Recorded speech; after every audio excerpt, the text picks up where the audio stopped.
So welcome back to another episode of Everything Aviation podcast. This week we got a really cool guest for you.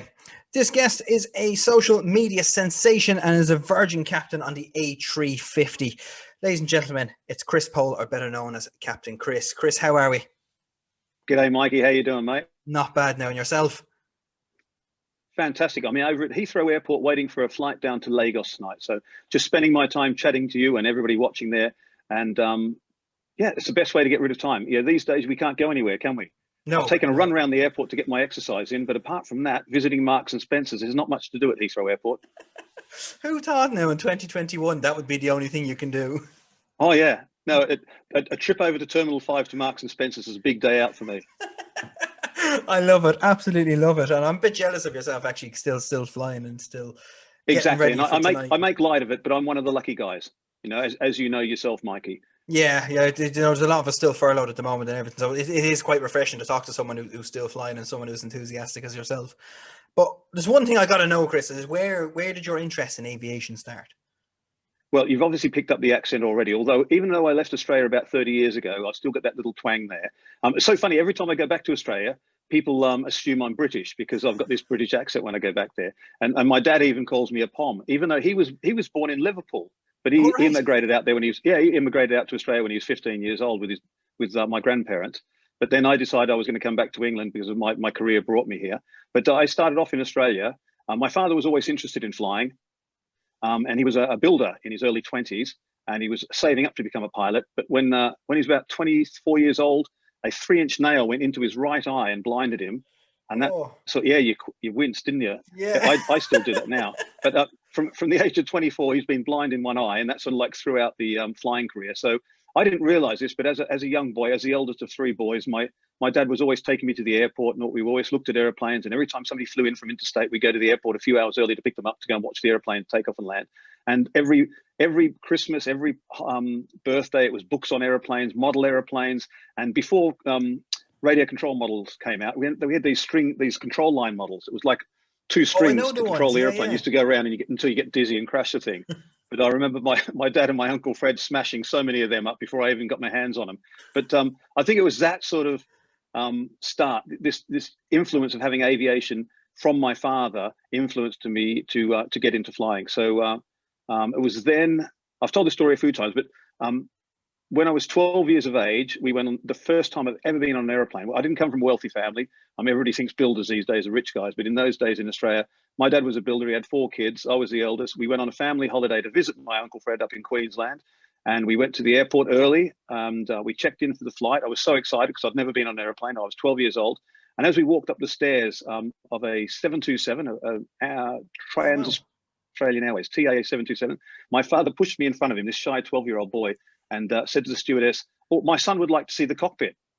Obviously, he wanted to see the cockpit, but he pushed me in front and said, my boy would like to see the cockpit. Next thing I know, I'm in the cockpit of a 727, which is quite small. And the captain turned around and said, "Oh, do you want to stay here for takeoff, Christopher?" And I said, "Oh, yeah, I'd love to." Wow. And my dad helped the engineer. They strapped me in the seat. And I remember just watching them all set up and push back, and we taxied out. And as we belted down that runway at like the fastest I've ever been in my life, and I just watched these 3 guys, flying this airplane. As we rotated into the sky, at that moment, I thought, wow, this is really, this is what I want to do. I want to do this. Whatever it takes to do this, this is what I want to do. And I cannot remember any more of the holiday after that point there, because all I had in my mind was that moment of taking off in the 727 in the cockpit. And I remember the captain turned around at me as we got airborne, and he said, "So what do you think of that, Christopher?" And I went,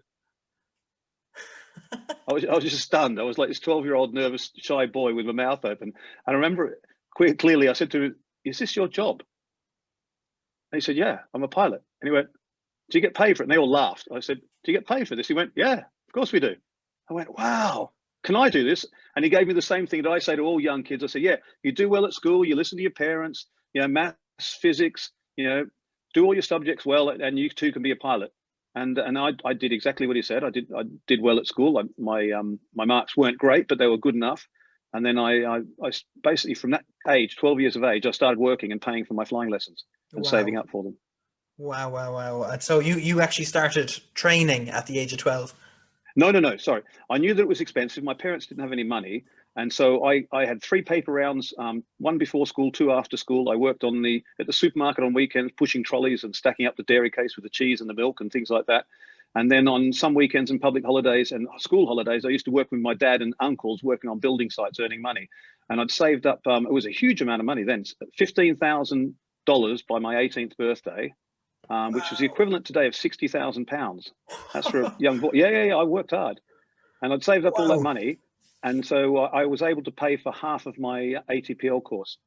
And I had my rich uncle who only died last year, my Uncle Freddie, he stumped up the other half as a 0% loan, which I paid him off in 5 years. Wow.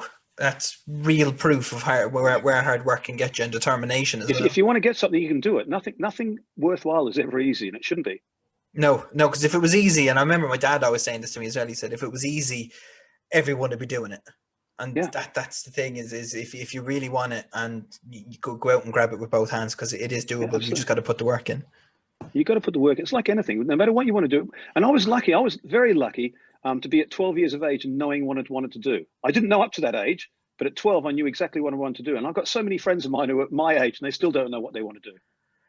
I've got loads of people in school and so. And then when I was coming through, like you're 18 years old, you're being told 17 and 18 years old, you're being told to make like choices, life decisions. Yeah, exactly. I didn't even know what I wanted for my dinner that evening. Never mind what I wanted to do when I left school. So yeah, it's really, really good and refreshing to hear someone like yourself who at that tender age of 12 was ready and willing to do whatever they could to get where they wanted in life. But it's a boring story as well, Mikey, because that's all I've ever done. So there's nothing wrong with that. Yeah, I've stuck with it. Everybody goes, "Oh, well done to you," but I've done nothing else. That's it. People do all sorts of amazing things. I'm an airline captain. Yeah, I wanted to be an airline captain since I was 12, and I've been doing that for many, many years. But I can do other things. I've learned how social media works. That's why you're talking to me now. There we go. We'll come on to that because I think that's going to be quite an interesting story. But going back to what you were saying about that's all you've done. If that's all you've wanted to do and you're happy to do it, if it's broke, then why fix it? Yeah, absolutely. So when you were starting training, what was it that you started training on? Like what kind of aircraft and how was your training? So I learned to fly in a place called Cessnock, New South Wales, just north of Sydney, near Newcastle on the coast in Australia. And I flew a PA-28, a Piper Warrior. I mean, it's a classic aeroplane. It was what I say to people now that are learning Piper Warriors, I think the Piper Warrior was an old airplane when I flew it in 1981. I mean, they haven't gotten any newer. So that was an old airplane then. It's still a very old airplane now, but it's still a great training aircraft. Yeah, Piper PA-28s. I flew Cessna 152s, 172s, 182s. Wow. I flew all the Cessnas and all the Pipers. I think in my logbook, I've flown just about every single Piper or Cessna that was ever made or model that was ever made, plus Beechcraft, Moonies. I did 2,500 hours of flying light aircraft in Australia, flying all over Australia, wow. Doing so many different jobs. I did beach and bay reports, live beach bay reports on the radio. I used to fly Channel 9 News around in an Aztec. I used to do target towing from the Navy in a Navajo. I would fly dead people around. That's an interesting story. When I write a book one day, I used to fly dead people around in the back of a Beechcraft Baron that had the seats removed in the back, and it was repatriating bodies for a funeral director. And that was one of my jobs because when I was a 19-year-old commercial pilot with a really dodgy moustache and looked like Freddie Mercury, nobody really wanted to fly with me because I just looked too young. So you got people who didn't have a choice. Dead people didn't mind. Yeah, they had no choice. Mad. Like when you sit down in a careers office and everyone says, "Oh, you become a commercial pilot, you go into the airline industry." Nobody tells you about these other things that you could do. Like you mentioned, target training for the Navy. Surely that must have been an interesting one because there's things trying to effectively shoot you down. Well, they were actually shooting at us with live ammunition. We used to fly this Navajo. There was an Aztec and a Navajo, and there was a winch operator, old George, and he used to be in the back. He used to winch out the target. So we fly up maybe 3,000 feet, and the winch operator, George, would winch out the target. The target looked like a windsock, but turned around the other way. And the windsock, bright orange, would hang out the back of the airplane. And it was 4,000 feet of cable. So the target would be 4,000 feet behind the aircraft and about 1,000 feet below the aircraft. And we'd fly over the gunnery range or the actual ships out at sea. And once we were overhead, then they would start firing at the target. But the only problem with that is the target was bright orange, and some bright spark thought it would be a good idea to paint the fuselage bright orange as well, so that they could differentiate them. Yeah. They Is did there actually any shoot us part with of it? live ammunition, and you used to feel the shock waves in the air. You Wow. do anything for twin hours, anything to fly a twin engine airplane. Yeah, I can imagine. I've spoken to a few people now who are saying about hour building and stuff and doing the twin Yeah. engine and stuff, and it's yeah, they do anything they can really for the hours. And I spoke to Kerry McCauley not so long ago, who was part of Discovery's dangerous flights. He was a star in that, Yeah. and he was saying the same. He said building the twin hours was the hardest thing. So they went out and bought a twin engine aircraft to go and do it in. Oh yeah, no.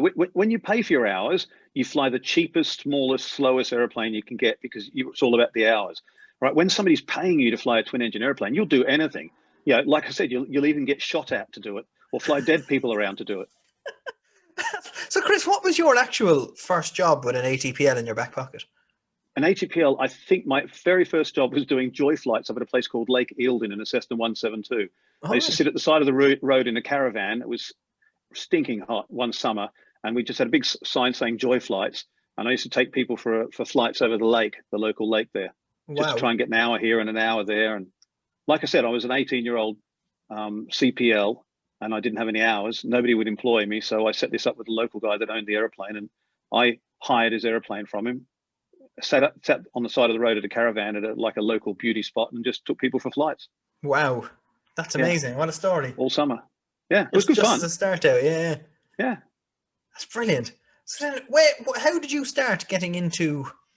You mentioned you had a CPL. When did you start looking at getting your ATPL, or did you have a frozen ATPL at the Well, I time? had a frozen ATPL, so I had all the subjects, and I just needed the 1,500 hours. And I remember it was like, it's not a big deal when you get it. It's a funny thing. You just like, once you get to your 1,500 hours, you just go into the CA and they give you an ATPL and think, am I supposed to crack a bottle of champagne open now because I'm now an ATPL pilot? But you've effectively been working as a commercial pilot for the last year or so anyway. Yeah. So it's just another step. But then you need to apply to the airlines and things like that. The only problem is in Australia, where I started my flying, there was only 3 airlines in Australia. There was Ansett Airlines, TAA, Trans-Australian Airways, and Qantas. And all those 3 airlines only recruited every now and then, just like the UK airlines and every airline around the world. There's cycles. And when I was looking to apply, they weren't taking pilots. And they also required 2,500 to 3,000 flying hours to get an interview. Oh Because there wow. was Okay, there was just a for lot an of interview. just for an interview, because there was a lot of pilots around at that time. It's just timing. Aviation's all about timing. I've been unlucky and I've been lucky, Yeah. and it's just, it hasn't changed. It's exactly the same today. Today, people say, "Oh, that's the most unlucky aviation's ever been." I disagree on that. It's just another time that aviation's been unlucky, and people who are learning to fly right now, I think they're actually going to be very lucky in the future. There will be opportunities, but we can talk about that later. Yeah. But back to there was only 3 airlines in Australia, and I managed to get an interview with Ansett and Qantas, I think in the same week. It just came up out of nowhere.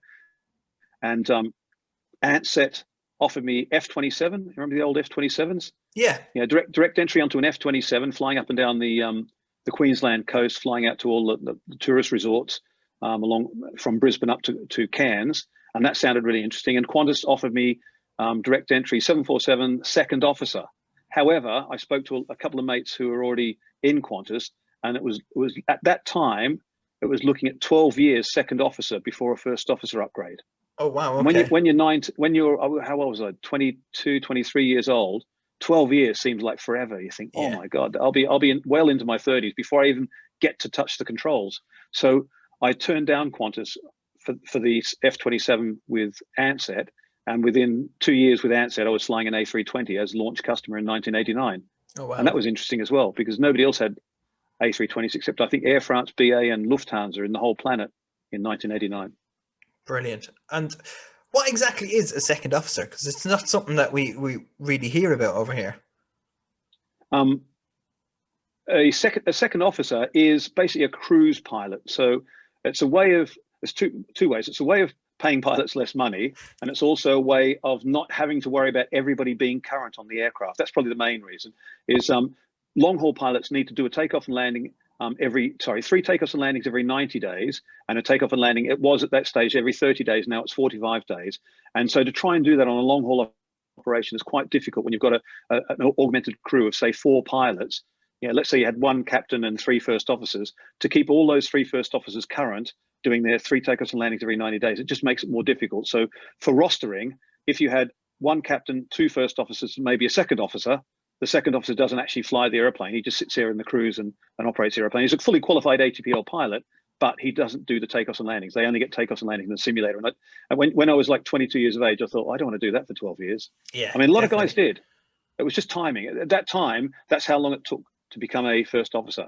And I'm sure Wow. many years later it changed. It might have only been 2 years or 3 years or whatever, but that's how airlines run. And at that time, it was 12 years before you become a first officer. So it wasn't appealing.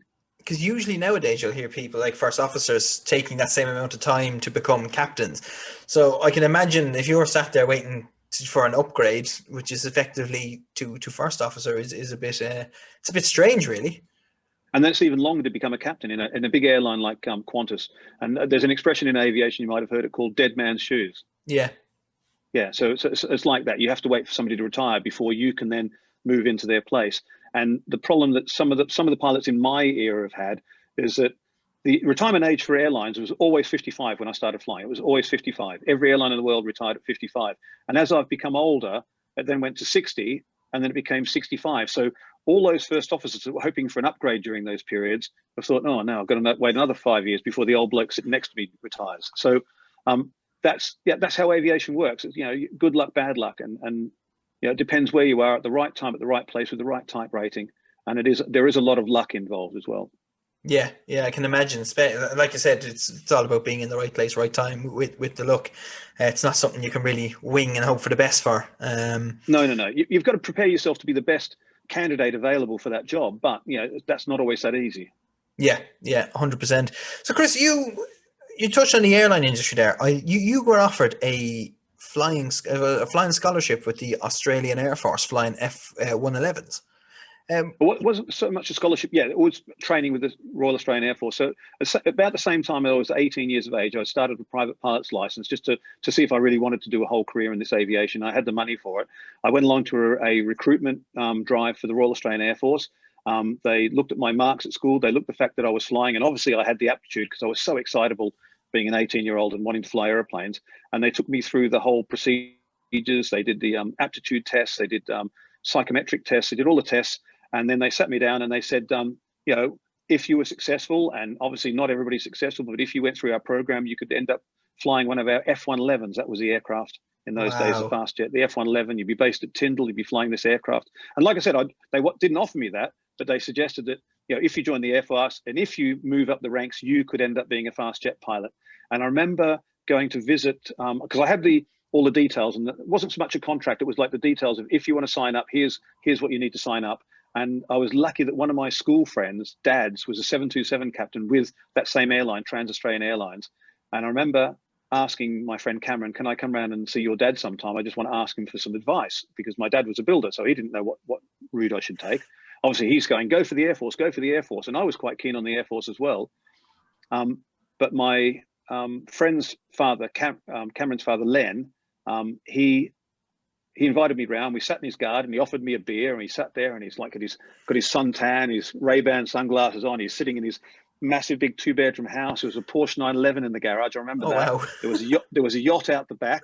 He had his own lake, right? A yacht out the back. I mean, airline pilots used to earn big money in these days. He had a yacht out the back and a speedboat and a jet ski. And I'd never seen a jet ski in my life. Wow. And there was a jet ski parked up on his own pontoon. And I remember looking at him. I said, "Oh, Captain Wegman, call me Len." "Oh, yeah, Captain Wegman, call me Len. Look, I've got this offer, sort of like an offer with the Air Force, and yet I've also been offered a position with Ansett and Qantas. I'll probably take the Ansett job because I want to be a first officer. But again, if the Air Force are going to pay for my training, should I go down that route?" And he looked at the contract, put his glasses on, he read it through, and he went, "You see what they're paying you there, son?" I went, "Yeah. That's a lot of money." He said, "It's a third of what our first officers start on." I went, "Oh, okay." And he said, "And also, have a look on the small print here. You've got to sign up for 10 years. I went, "Yeah." He said, "So it'll be 28 before you can apply to the airlines." I went, "Well, that's still okay, isn't it?" He said, "Yeah, and then you'll start off as a first officer, and 10 years after that, you'll be a captain. You'll be a captain in your 40s." And my dad wasn't even 40 by this stage. And I went, "Oh, really?" And it was like, the way he put it was basically, if you want to be an airline pilot, be an airline pilot. Don't go to the Air Force to be an airline pilot. Go to the Air Force to have an amazing adventure and fly some amazing jets and see the world. They're two different careers. I know a lot of Air Force pilots leave the Air Force and end up in the airlines, But he said, "What do you want to do?" And I said, "I want to be sitting where you are now." And he said, "Okay, take the Ansett job." And that was it. So that my career with the Air Force was very, very short. How did you? Because you had a I was spin with the Royal Navy and the Hawks as well. How did you manage to swing that? Was that done through the Australian Air Force?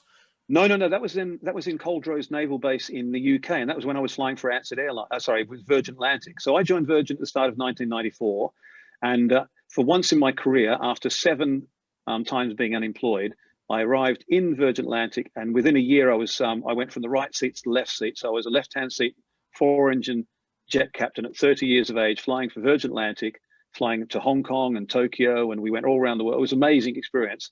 And in 1995, we were looking to do some more recruitment. And so what happened is, obviously the Air Force and the Navy were keen to get their pilots getting interviews with Virgin Atlantic. So they were offering like a few days at their different bases. There was Valley and Coldrose, and they were, basically the Air Force and the Navy were offering what they called guesting. And so I would be a guest at Coldrose. I get to fly one of their Hawks. I went up actually 3 days and flying the Hawk, and I flew a Sea King and a Gazelle helicopter as well. And that was an absolutely amazing experience. And in turn, we had to take a Navy pilot out to Hong Kong with us and get him drunk. So that was an easy thing to do. I love it. That's so Yeah. cool. I did wonder, because I know you had the F111 shot, and I wasn't sure whether they sent you to the UK to have a spin in it. No. But the F111 it wasn't an offer. The F111 opportunity came at my 18th birthday when I was going to join. I was either 18 and a half. I was either going to go to the Air Force or go to Ansett, and I chose the Ansett career because of Len Wegman, the captain who said, "Do you want to be an airline pilot or do you want to be an Air Force pilot? It's up to you. You can't do both." And I went, "You can." He went, "You can, but if you want," and I remember he said, "But if you want to be sitting here with a yacht and a Porsche 911 in the driveway, go the airline route." And that's how he sold it to me. Wow. So you mentioned, you said you've been unemployed 7 times. What's happened since you got your first kind of airline slot? Well, the first airline slot, like I said, was Ansett Airlines, and I was flying the F-27 up and down the coast of Queensland. And then in 1989, I was on a course for the A320, this brand new Airbus from France, and I'd done the course on that. I'd done some training sectors, and in August 1989, it's very famous. Well before you were born, there was a major airline industrial dispute where the unions took the basically it was between the unions and the government. And 1,647 Australian airline pilots all resigned en masse. I was one of them. I was only 24 and a half years old. And we all resigned, and the airlines both shut down. TA and Ansett shut down, not Qantas. Qantas was an international airline. They had a different union. But the both domestic airlines shut down. Airplanes didn't fly for 6 months. And during that 6-month period, myself and my girlfriend went off surfing in Hawaii. We went snowboarding in Colorado. And then during this period, we realized that the job wasn't going to come back, that I wasn't going to be offered the job back. And they were bringing in pilots from America. They were bringing in pilots from Britain. And basically we were not blacklisted, but they didn't want us back. So I went to a place called England. You might have heard of it. I'd never been there before. Yeah. Never been that little tiny place, yeah. Yeah, went to this little island. I remember we were running out of money, and we took a continental flight across to Gatwick Airport, landed at Gatwick Airport. It was in the winter. I think it was about January or February. Found a little B&B in Hawley, and the next day my girlfriend, now wife, got a job in a pub in Hawley pulling beers, and I got a job airside at Gatwick Airport cleaning airplanes. Within 1 day of being in the country, there was no security checks in those days, obviously. So I basically worked airside at Gatwick Airport while I worked out how I could convert my Australian ATPL with about 6,000 flying hours to a UK ATPL. I had to do all the exams again. I think they let me off a Morse code, which is probably the only thing I didn't know. But I had to do all the exams again to qualify for a UK ATPL, and that took about three months. But by the time I got the flying training and the license actually back, I was about 5 months. And then I managed to be very lucky, again, lucky timing. I managed to get a job straight away with Air Europe. So, Wow. but that was good luck, bad luck, because I got a job with Air Europe. I flew the Fokker 100. That was an amazing experience. But 6 months later, they went bust. Oh, right. So Okay. good luck, bad luck. Yeah. And also my girlfriend got a job with Air Europe as a flight attendant.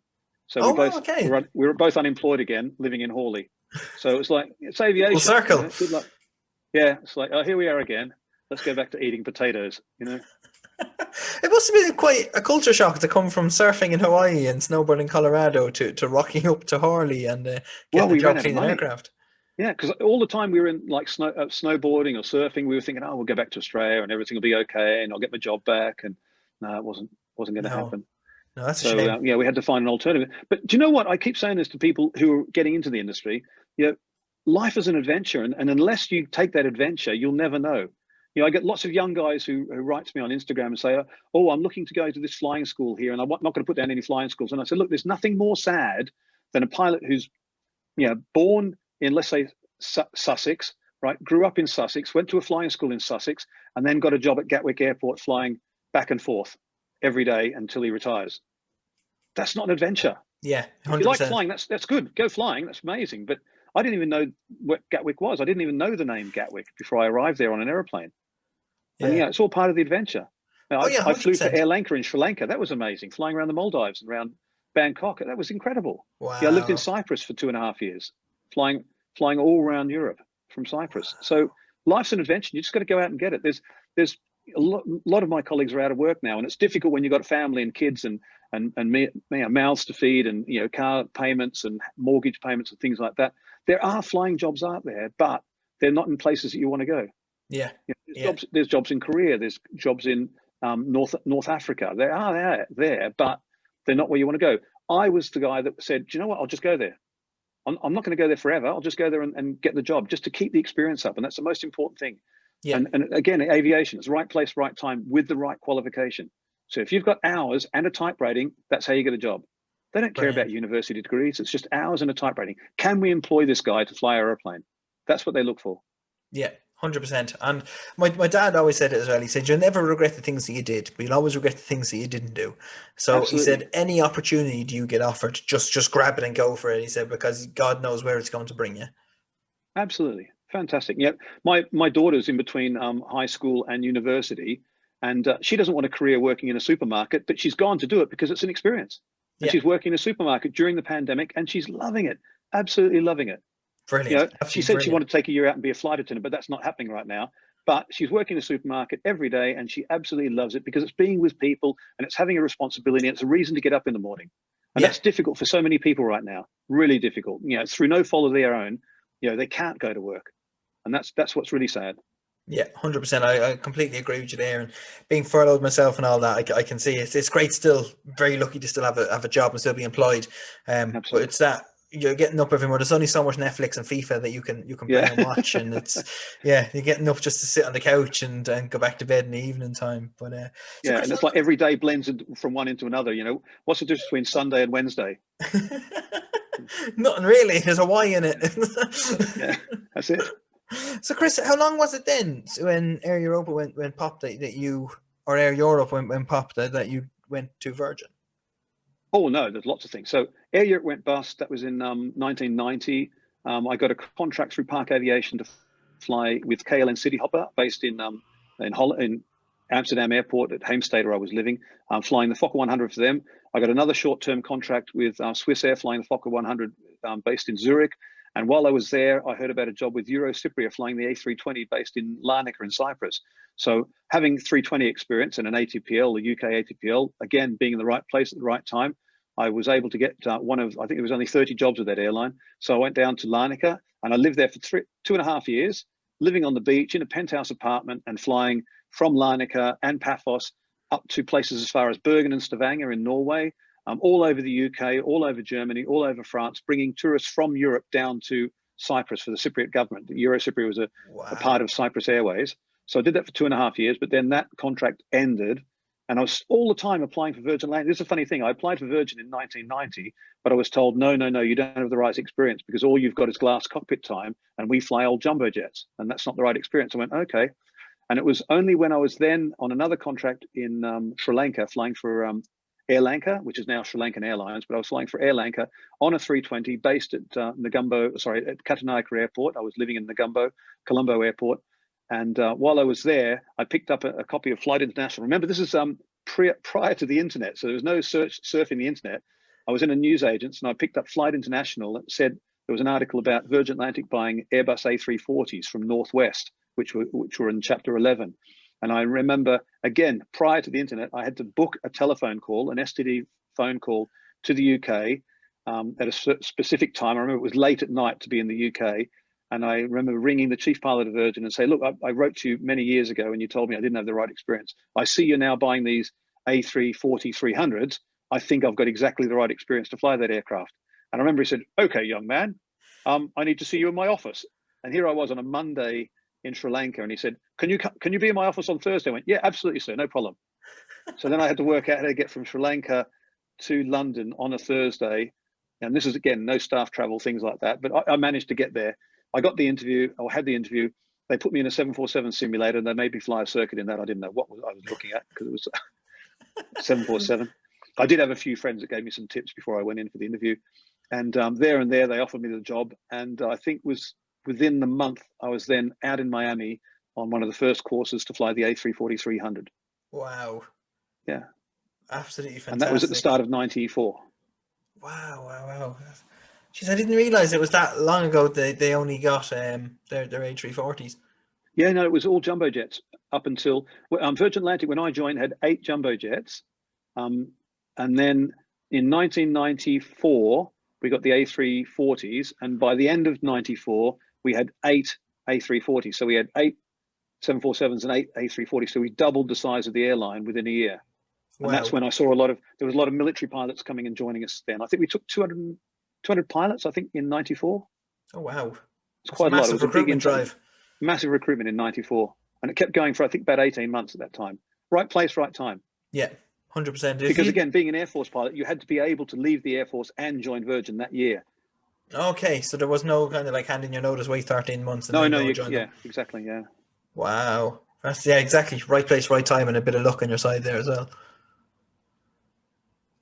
Brilliant. Absolutely brilliant. So then, did you join Virgin as a first officer or a captain? No, everybody joins as a first officer. And I was just one of the lucky guys. Like I said, we doubled the size of the airline within 1 year. So at the start of the year, I was a first officer. By the end of the year, I was a captain. Oh, wow, okay. In those days. That was just very lucky because I joined Virgin with, I think, 6,500 hours at that stage. And you needed 6,000 hours to be a captain. And a lot of the military guys, some of them that joined even before me, didn't have the 6,000 hours.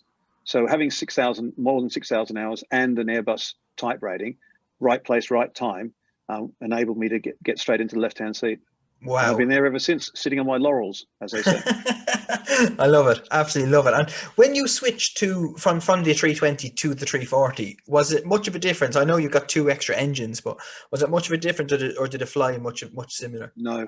Airbus have been amazing with this. They started out with the A320 by building this family of aircraft with the side stick and the thrust levers, and everything is in the same place. And I've been training a lot of our pilots who've been flying the A340 for 20 years or more onto the 350.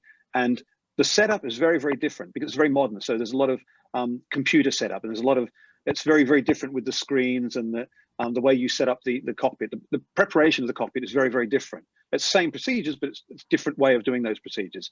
However, it's so funny. Every time I've mainly been training captains, so I've been sitting in the right-hand seat. I look across at them as we're pushing back with the tug, and I look across and I went, now you know where you are, don't you? And they go, this is so familiar.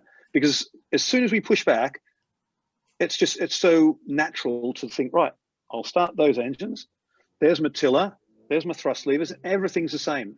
You know, an A320 pilot can fly an A350 tomorrow, right? Wow. Obviously, then Airbus require them to do a course, but I've proven this because I've taken a lot of our A330 and A340 pilots directly into the A350 simulator and said, right, in you jump, fly a circuit. They go, what do you mean fly a circuit? Just fly a circuit.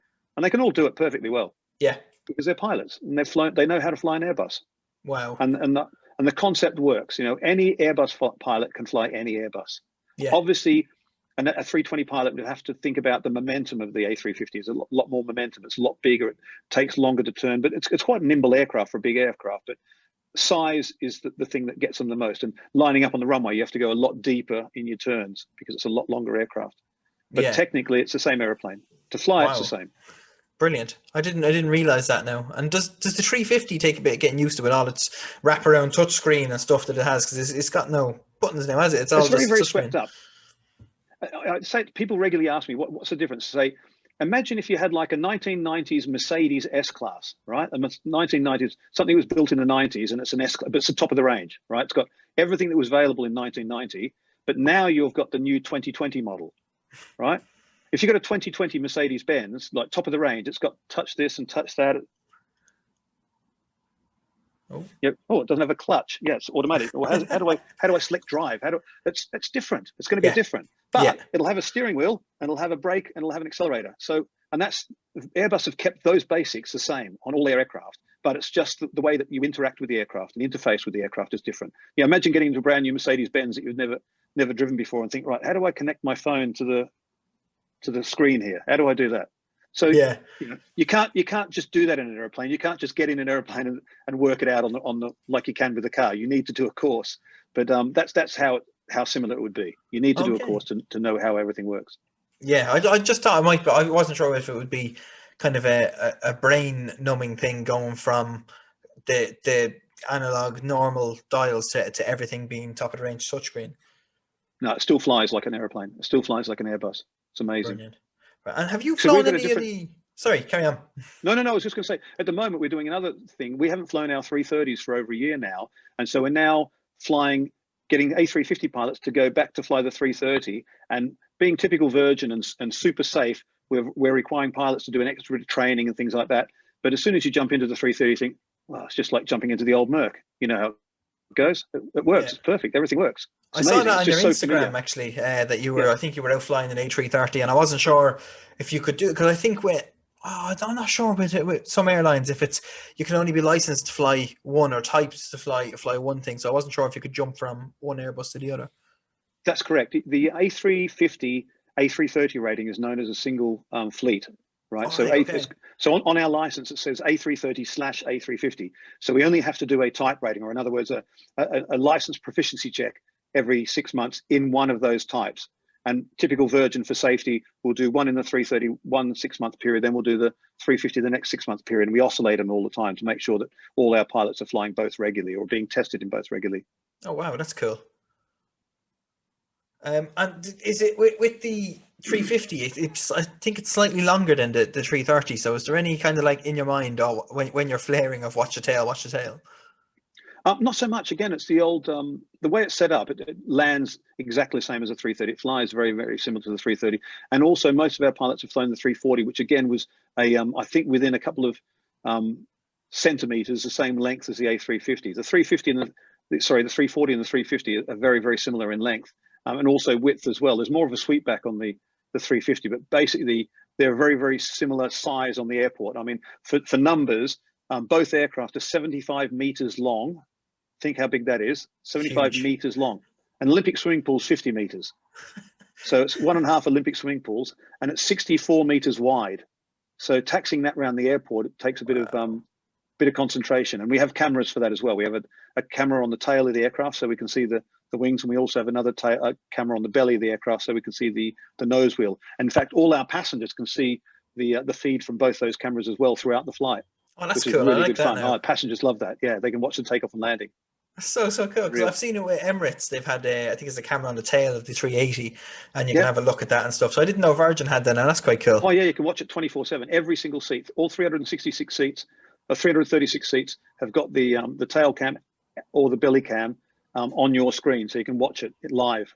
That's so cool. Can you do a split Very screen cool. so you can watch them both at the same time? No, I don't think you can. In the cockpit we can, but yeah, that would be cool for landing if you were sat there. You get the belly cam and the tail cam. Yeah, I think you can switch between them pretty quickly. Okay, that's all right then. You won't miss out too much. And do you do much time in the sim before you get released onto the real beast of the 350? The 350. So there are 350. Good question. 350 requires what they call a common type rating, right? So they're basically Airbus are saying the 330 and the 350 are a common type. They're both large, long-haul twin-engine Airbuses, right? But they are quite different under the hood, I should say. So a lot of things have been updated and advanced, things like that. So as pilots, we need to learn what those differences are and how they interact with the pilots, and how basically, when you press the button, what's it actually doing on this aircraft compared to the other one. So the course takes 2 weeks. It doesn't sound like long, but it's long enough. So it's a week of ground school, learning about the different systems, then a week in what they call a fixed base simulator, learning what each of the buttons do and what sequence you need to press them in to make the airplane basically fly the same as the 330. Then you'll do one simulator down at Airbus, We then bring pilots back to the UK where they'll meet somebody like me, and I'll take them in the simulator with my knowledge and my Virgin experience to say, okay, at Virgin, we're going to do it this way. We're going to do it that way. Remember how on the A330 we do that? Well, on the 350, we're doing much the same here, but this is how we do it. And we'll spend, say, another 2 simulator sessions. Simulator sessions are generally 4 hours long. So we'll do 8 hours back at London, and then we stick them in the actual aircraft and we fly across the Atlantic with these pilots, whether they're a first officer or a captain, with a training captain, somebody like myself, and we'll fly to New York. And what's amazing is by halfway across the Atlantic, they think, this is easy, isn't it? I go, yeah, it's the same airplane. And they go, yeah, it's really amazing. And everybody comes up with the analogy, yeah, it's just like having a brand new Mercedes. You know, it looks really scary. Everything's all very, very different, and it's in a different place, but it just works. And it's so ergonomic, and it's so natural to fly. So yeah, so everybody's quite comfortable after one sector, but we obviously give them a lot more than that. We give them quite a few, just to make sure they're 100%. Yeah, yeah. And as a training captain, where would you spend most of your time now? Would you spend most of your time in the real thing or in the sims? 50-50 at the moment. Okay. So at the start, I was only training captains. So I think during the pandemic, when we were training captains, I was spending most of my flying in the right-hand seat training captains. And then I spent a little bit of time in the left-hand seat training other training captains in the right-hand seat or first officers. And at the moment, I'm concentrating on the 330 simulator, because I'm now training a lot of our 350 pilots back onto the 330. And it's the easiest job in the world, because it's like they get in the simulator and think, I remember this. Yeah, it was only a year ago. Yeah. And so, yeah, it's just reminding them what the 330 differences are. Okay. Oh, okay. I wasn't sure if you'd be like jumbled between whether there was a big demand for sim time or a big demand for no, it's 50 at the moment. I mean, pre-COVID, I would do maybe 4 sims a month. Okay. So it's 16 hours in the simulator a month. This month, I've got 11 simulators. I mean, that's unprecedented. That's because there's a lot of training going on at the moment. So 11 sims, that's 44 hours in the simulator. Plus, I've done some Brussels, some Malpensa, 1 Brussels, 2 Malpensas. I've done a New York. And I'm only flying the A330 this month, but then next month I'll be back flying the 350 again as well, and training in the 350 simulator. Brilliant, absolutely. So they're keeping me busy. They're getting their money's worth out of me. I was going to say that's very, very busy, which brings me on to the next point. So I introduced you as a social media sensation, which is exactly what you are. How did you? Well, first of all, how did you get into this, and where do you find the time to fit it in? That's actually another one of these funny stories. It was August 2019. We got our first Airbus A350, the one you see behind me, and that photograph was taken up at Glasgow. So we took 8 training captains, myself and another 7 training captains. We flew this brand new, spanking new, $366.5 million airliner up to Glasgow, and we took it up and did circuits in it. Oh, basically. wow. Yeah. And what we did is we got a lot of our other captains and first officers, and we just trained them. So we gave them some experience and familiarization training. And the reason we went to Glasgow is that the traffic was a lot lighter. The ATC was lovely. The people up there are amazing. And we had the airspace to ourselves. So we were just flying around the Highlands, showing people the A350 and getting them used to the different systems. And then we'd do a few approaches and we'd do some go-arounds. And while we were up there, I remember, the week before we went up there, my daughter was, she's 17 then, and typical teenage girl, she was tapping away at her phone. She was talking to her mother, and she was listening to my conversation with them. And young girls, they can coordinate all these things together. And I said, what are you doing? I was a bit annoyed because it was like she was fidgeting. I said, what are you doing? She said, I'm on the gram. And I went, so what? She said, I'm on the gram, Dad. I said, the gram, you're gonna have to explain that. She said, Instagram. I went, yeah, I've heard of that. I said, what is it? And show me. And she showed me those pictures of girls and fashion and handbags and shoes. And I went, well, why am I interested in that? She goes, no, it's got other stuff. Look. And she typed in Airbus. And I went, oh, there's pictures of airplanes on there. She said, oh, which airplane do you fly? I said, A350. She typed in A350. And there was a picture of a brand new Virgin A350. I went, oh, that's cool. And so I think I posted a picture in August 19 of when we went up to Glasgow. And while I was up there, there was a load of plane spotters on the fence. And there was one particular young guy, I remember him, Kenzie, in case he's watching this. Kenzie was at the fence with his camera and he was snapping away. And I walked up to him and it reminded me of when I was that shy 12-year-old boy. I walked up to the fence and he like backed off a bit. I said, look, g'day, my name's Chris. I said, I saw you taking some photos. Are you putting them on Instagram? And he said, yes. I said, what's your name on Instagram? What's your handle? I didn't know what to say these days. And he said, he gave me his name. And I said, oh, wow, I'll look for the photos. So I went online and I saw his photos. And so then I put some photos from the cockpit. And so it was me sharing pictures from the inside of the aircraft and plane spotters from Glasgow sharing pictures from the outside of the aircraft. And I got this connection going with these guys up there. And so I would then text them and say, hey, look, we're going to do 6 circuits today. We're going to do an ILS approach. We're going to do a VOR approach. And the best place to get the view would be from here. And then I'd be texting him saying, oh, the runway's changed. We're going up to 05 now. And they'd move around the airport and they'd have time to get the shots. And it was really good. And that's how it started. Just me and the plane spotters, them sending nice pictures to me. I'm putting them up on Instagram to show people what the A350 looked like. And that's how it all started until the pandemic began. So when the pandemic began, I just had an Instagram account, which was basically to inspire young people to learn to fly, show lovely pictures of the A350, and basically show the world, this is a nice airplane. And just, like I said, Instagram, the whole idea of Instagram is just to share pictures, right? So it was just to share pictures. When the pandemic happened, I was stuck. I lived down in Southwest France. I was stuck at home because I couldn't physically get to the UK. And so the company said, well, just stay where you are. We don't know what's going on at the moment. So just stay where you are.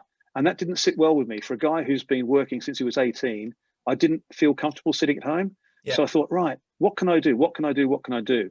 And I noticed that a lot of people were contacting me through Instagram saying, Chris, what do you think is going to happen? And I thought, well, that makes sense because I'm an older, experienced airline captain. I should know what's going to happen. I said, well, this will be all over in a couple of months, right? That was what I first said. Yeah, don't worry. I've seen this before. It's just like the ash cloud. It'll be over in a couple of months. We'll all be back flying. Don't worry. And then it pretty much seemed like every month went by. It was like it was going to be another month, and then it was going to be another month. And yeah, we'll be flying by summer. Don't you worry. And that's when I started up a meme which became famous throughout the world. I was holding up a sign that said, buy airline tickets like you bought toilet paper. Yeah, and then I was contacted by Fox News and CNN News and news all around the world and Brazilian newspapers and German. It was a proper meme that went around the world and it's still popular today because it sent a really very important message. It's like aviation is not good at the moment, but if you go and buy a ticket, because again, we all assumed everybody was going to be flying last summer. Yeah. If you go and buy an airline ticket, that will give you, it helps us because it shows that you're willing to fly and it shows that we'll fly you and the airlines want to fly you.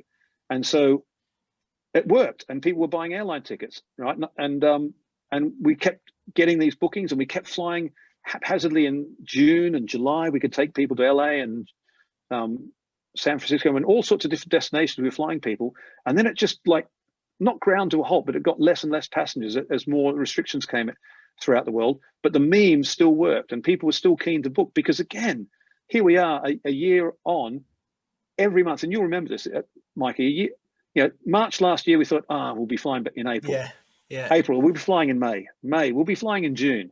We'll be flying in July, and and it's amazing to think. Here we are again. The government's just in the UK have just announced today what things are going to be happening and how we're going to come out of this. And I've noticed just before we started talking that they haven't mentioned aviation, so that's a bit sad. Yeah. And we've got to find a way out of this, whether it be vaccination passports or things like that, we have to find a way out because people need to travel. Yeah. And sorry, I get sidetracked, right? So how did it start with Instagram? So I put that meme on there and then I started posting regular videos and pictures. And then before I knew it, there was a guy called Richard Branson. He lives in the Caribbean. He saw me on Instagram and contacted the company and said, why is Captain Chris not flying? And they said, well, he lives in France. He can't get here. And they contacted me, said, can you get to the UK? And I said, yes, I can now, because things had changed. So I managed to get back to the UK. And then from June, I was flying flat out. And I was just training flat out since June and flying. And I was basically taking as many photos as I can, sending as many positive messages. And I set up, during that period between March and, say, June, I set up my Instagram account, not as a personal account, but as a business account for 3 main goals. And my main goals are 1, promote Virgin Atlantic, promote Virgin Atlantic, promote Virgin Atlantic. Because without Virgin Atlantic, I don't have a job and my colleagues don't have jobs. And that's the most important thing for us, to keep that airline flying and to keep it in the public eye. And there was quite a lot of negative press at that time as well. And so I was contradicting all that press by saying, no, don't believe what you read in the media. Richard Branson is a fantastic guy, because there was all sorts of really negative stuff. And again, I learned a lot about the media. They'll just print anything that will sell newspapers or sell media. It's all clickbait, and really, a lot of it was just absolute rubbish. And what I did find as well is that people tend to not trust corporations. They tend to trust people. And so people were trusting what I was saying. And I thought, okay, I've got to make sure what I'm saying is honest. And so I've treated it like a business. So I promoted Virgin Atlantic.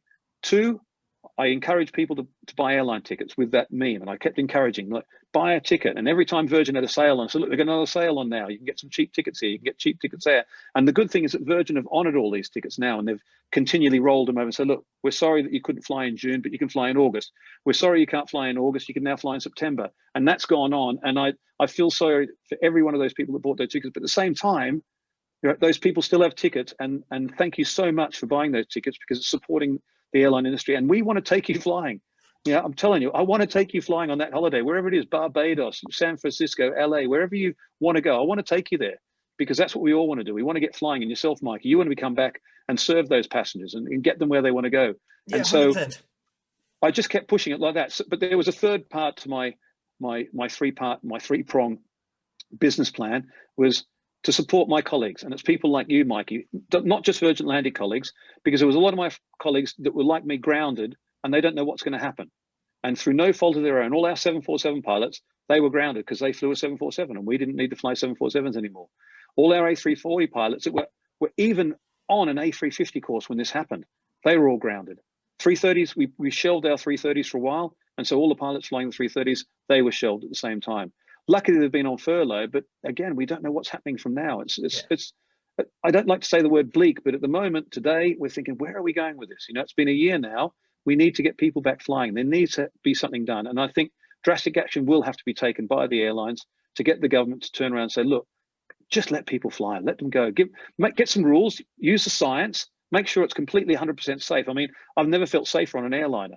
I've had numerous PCR tests, and I'm COVID zero every single time. I commute from France. I go through some of the busiest airports in the world, and I will tell you that flying is the safest way to try. I get anxious going to the supermarket. That's where you're going to pick up COVID. Well, that's exactly it. I got COVID in, I think it was end of October, start of November time. But I was flying as well. But I didn't get COVID flying. I got it from popping to the supermarket, but no. Yeah, you're not anxious on an airplane because everybody's taking precautions. Everybody's safe. Yeah. 100%. You're wearing your mask, and everyone's doing as we're told, and that's the thing we need to. I think aviation needs to get across to the government and to everyone that's asking us to close the borders and stop flying. Yeah, the air conditioning systems on these model airlines, it's changed the air every 2 minutes, and it's not mountain air. It's higher than mountain air. It's like the freshest air you can ever get, and it's going through HEPA filtration systems. It's coming down from overhead you. It's taking you. So even if the guy beside you coughs, you're not going to get his cough. Yeah, you're in the safest environment there is with regards to fresh air. Yeah, 100%. So the government needs to understand this. That it's safe to travel. When you get to your destination, that's a different thing, but it's safe to travel. Yeah, 100%. As long as you set up a system of testing. That's it, and that's come in as well. The vaccine process, especially in the UK now, I think one thing that's been done really well is the vaccine process. And we're now looking at, I think I read in the newspaper a couple of days ago, we're now looking at every adult in the UK being offered the vaccine 2 months earlier than they were meant to. Absolutely. And by April, I read another thing that we could even have herd immunity by April as well, which is another thing, before everybody's even vaccinated. Even better. We'd be back to normal, I suppose, and that. And then I think the government announced today that they want all kind of contact restrictions lifted by the 21st of June, which would be brilliant. And hopefully we'll all be back to normal, and be this time next year we'll all be sat down laughing about it, going, remember that time we weren't flying? Yeah. Hugging and kissing. That's it. Yeah. Remember those things? Back in those times where you could sit in a restaurant beside your mate. Yeah. So, Chris, I have to say you've come a long way from a guy that just started this Instagram account.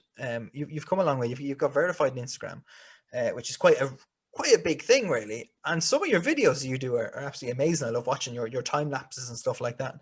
One of the ones that really blew me away was you were sat in the sim, and your camera was like on a 360 turn, and it was you sat in every single all three seat positions in that social distancing. It was brilliant, absolutely brilliant. So how did you learn how to do all this really quickly? See, I'm giving away my tricks though now. See, I'm really lucky. I've got two amazing children, right? My daughter knows all about Instagram, right? So she would be saying, no, you can't post that. You've got to post that, and make sure you talk about this, and make sure. And so she's been almost like my content manager. And and so she was. I mean, obviously, I put up a lot of stuff on my own. She doesn't look at every single thing that goes on there, but every now and then she go, "Yeah, I don't like the song you put with that one." I go, "Yeah, it wasn't as good." So my other secret weapon is my son. My son is a is doing a course to become a film director at Ealing Studios in London. Oh, wow. And so he's into film, and he knows about special effects. He's reluctant to help me because typical father-son thing is like, oh, work it out yourself, old man. Yeah. So he will help me, and he's shown me how to do the ones where I have multiple versions of me and things like that. So he helps me, and he also is his music. Every time I do a reel, I say what goes well with this, and he'll go, put this track here, put that track there. So he's going a long way with film because he understands it and he's very good with that. So yeah, I've got two secret weapons that help me: my son and my daughter. And it's working for you as well, obviously, because you're growing and growing and growing. And was it 52,000 followers at the moment on Instagram?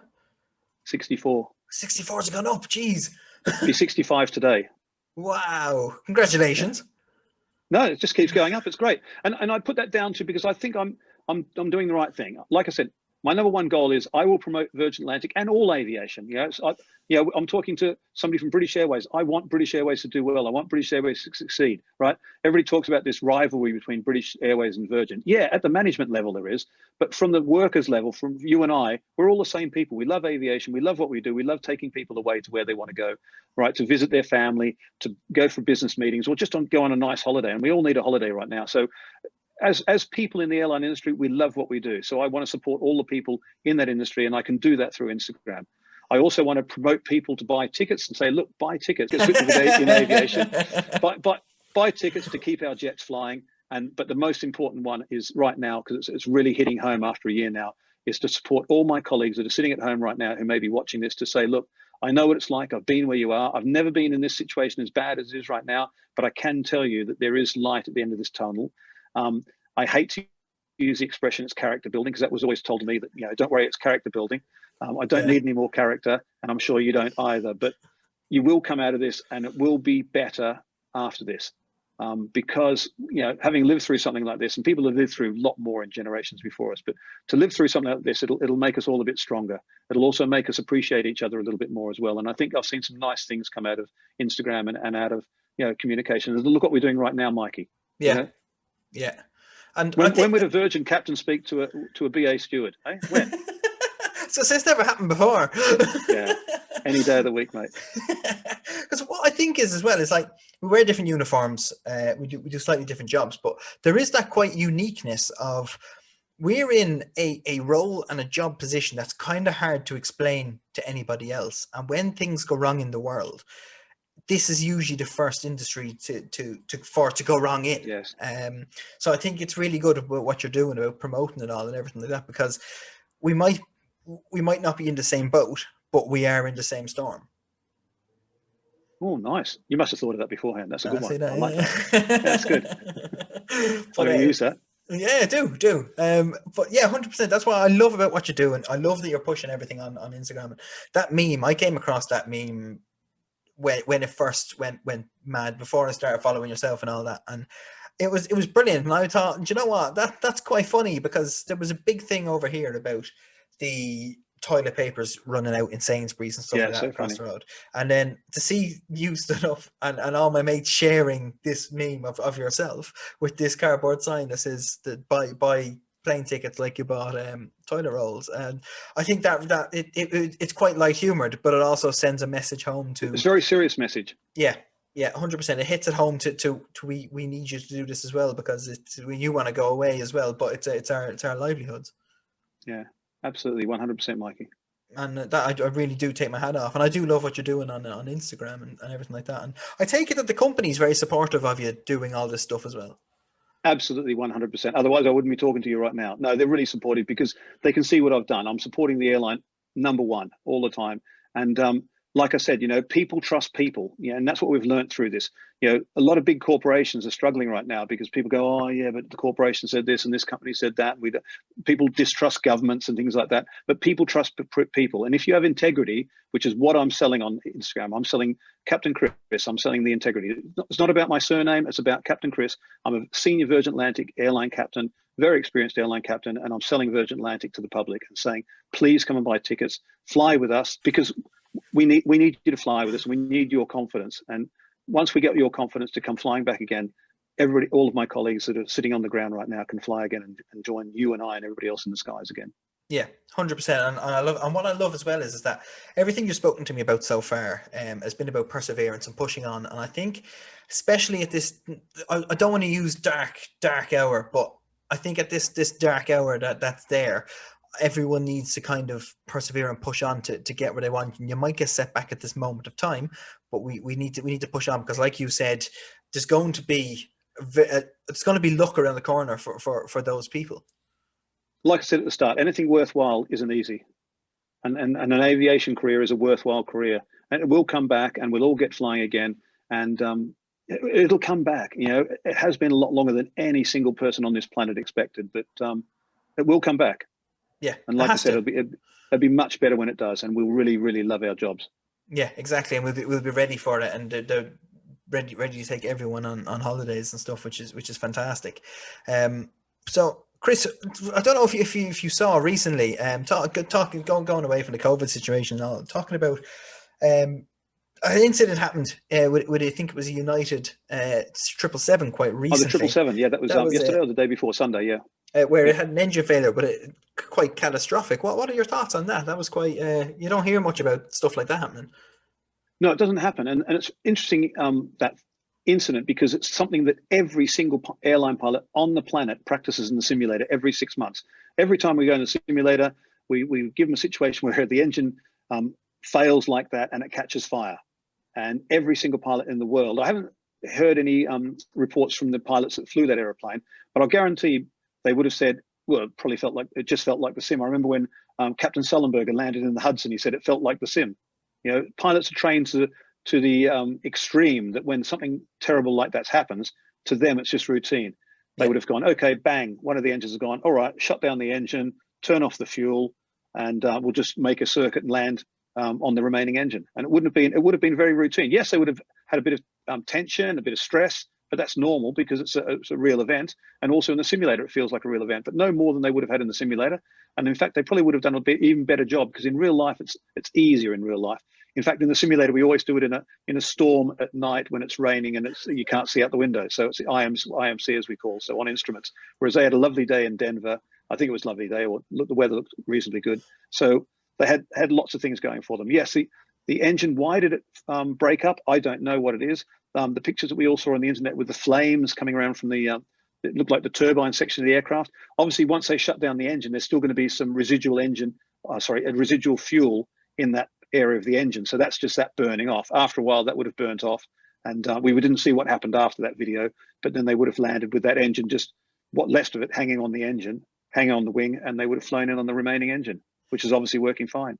And people have asked me, what happens if both engines fail? One, it's the chances of one engine failing is like 1 in a million, or 1 in 2 million, or 14 million, or it's like yeah, winning the lottery or losing the lottery.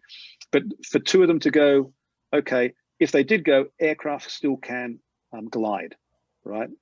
All airliners are just big gliders. I mean, we all know 777, British Airways 777 years ago, that had a problem with both engines. That's glided, and everybody got off that aircraft as well, didn't they? yeah, they So did. They did. aircraft will still fly without the engines running. I've had Unbelievably. I've had engine problems myself. As a PPL holder, and I found that out. The engine stopped, and then it started again. Then it stopped. So it was like a partial engine failure, really. To the point where it kicked back in, but it sat on idle. So when I moved the throttle, nothing actually happened. Okay. But I found that out of like, and you're like you said, you practice it during training, all that. Your instructor, you'd be on the climb, right? Your instructor will pull the power on you and say, right, you've just had an engine failure. What are you going to do? And you get the nose, and you like you said, you just put the nose down, you turn it into a big glider, really, or a small glider. It Absolutely. depends on what you're flying. Yeah, yeah. And it might scare some people here, but some of the things we push our pilots to, I remember a few years ago, we used to get the guys flying in towards Sydney on the A340 in the simulator. This is in the simulator. So in the simulator, and as an instructor, I'd fail all four engines. So off you go. And every single one of them could glide into Sydney Airport. Every single one of them had the ability, the experience, and the knowledge to be able to put it on the ground with no engines running. And they'd start the APU up, and they'd get the gear down manually, and they'd do all those great things, in like 3 or 4 minutes, and they get it on the ground, no problem whatsoever. One of our, I do a lot of competition flying with microlights, and one of our tasks is just climb up to 1,000 feet above the airfield, and then hit the mag switches, knock the engine off, and then glide it back down into a spot landing Yep. box. And it really, really hones your skills, and it's fantastic. And everyone says, "Oh, is it not scary?" It's quite peaceful when you're just sat there with no noise and just wind rushing past. It's just very, very peaceful. Yeah, I did a similar thing, but it wasn't expected. I took some parachutists up once to about, I think it was about 5 or 6 thousand feet, and as they jumped out, one of them leant forward, turned the engine off, and took the key with him. No So I've had that way. happen to me. Yeah, I was 19 years old.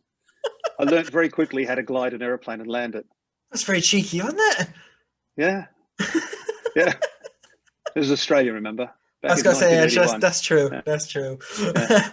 And Chris, so you've obviously flown. Talking about that, you took a lot of parachutes up. You've flown the A350. You've flown a couple of Fokkers. What has been the coolest airplane or your favorite airplane that you have flown? It's an easy one. The A350 is my favorite because it's the latest, it's the best, it's the newest. But having not flown the A350, I would have said the A340-600 because it was just a massive, big four-engine, world-class, intercontinental airliner that could fly for 20 hours. It could take you anywhere on the planet. It was just and having four big Rolls-Royce engines in your hand and just and memories of that. Flying into Hong Kong and on the A340-300, flying into Kai Tak Airport with my dad and one of my brothers on the jump seat. Stuff like that was really cool. So yeah, being a young captain flying a four-engine jet was pretty cool. But obviously, the 350, nothing beats the 350 now. But the 340 is, I spent all my 30s and my 40s flying the A340. So that's the one that's dearest to my heart. Wow, that's very, very cool. Because I've seen the 340s quite a few times, and they just look big and monstrous, as to say. So taking one of them into Kai Tak, I'm sure must have been very, very fun. Very, very cool. Great fun. And have you got a favorite moment that stands out in all of your career? I think it was that one, going into Kai Tak with my dad and one of my brothers, both on the jump seats in the cockpit in the days when people could visit the cockpit, flying into Kai Tak on a stormy afternoon in a rainstorm, turning around the corner. I got the autopilot out, got the auto thrust out. I'm banking around. I look around at my dad. I said, "How cool is this, Dad?" That's cool. That's very cool. You don't get much cooler than that. No, that's cool. That's Tom pretty cool. Cruise, isn't it?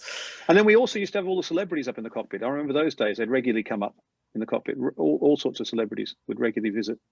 That's brilliant. Because I remember when joining the airline industry and all that, I didn't realize you could actually sit on jump seats and stuff like that. So one of the coolest things I've ever done is sat on a jump seat in the cockpit. In the cockpit for takeoff and landing, which was really, really cool. Yeah, never take it for granted. And that's what I'm saying. Once you come back flying, there'll be a lot of cabin crew. Because I remember just before COVID started, I remember I said to some of the cabin crew, "Oh, who wants to sit up for takeoff?" They went, "No, I'll do that on my next trip."